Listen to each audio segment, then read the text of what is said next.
राधे राधे महाराज। IIT Dhanbad से। महाराज जी, कृपया मुझे बताइए कि मैं कैसे कम बोलूं, अधिक सुनूं, बोलते समय नरम रहूं, दूसरों को अपनी बात रखने का मौका दूं, फिर संक्षेप में और समझदारी से बात को। नाम जप करो तो बोलने का मन ही नहीं होगा, कम बोलने की तो बात जाने दो। जैसे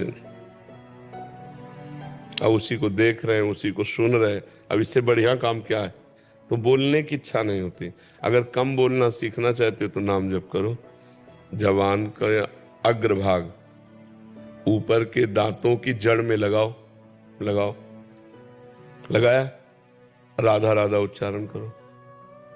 कर रहे हो, थोड़ी देर करने के बाद देखना आपकी बोलने की इच्छा नहीं होगी।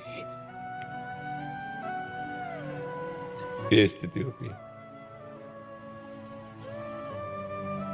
और चल रहा है राधा नाम दिमाग में, अब कोई सामने बात करने आएगा तो आपको बुरा लगेगा, यार नाम छूटेगा। जबान जब तक हमारी तालू से हटेगी नहीं तब तक बोल नहीं सकती।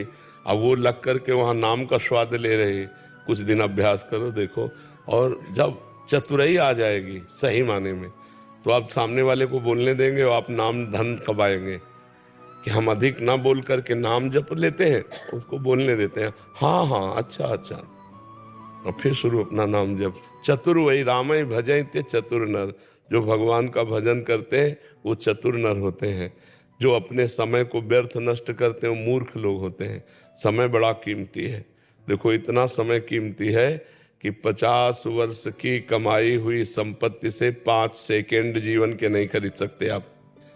मान लो आपका अंतिम समय हो और आप कह दें कि मैं 50 वर्ष की कमाई हुई संपत्ति देता हूं, 5 श्वासें और बढ़ा दी जाए।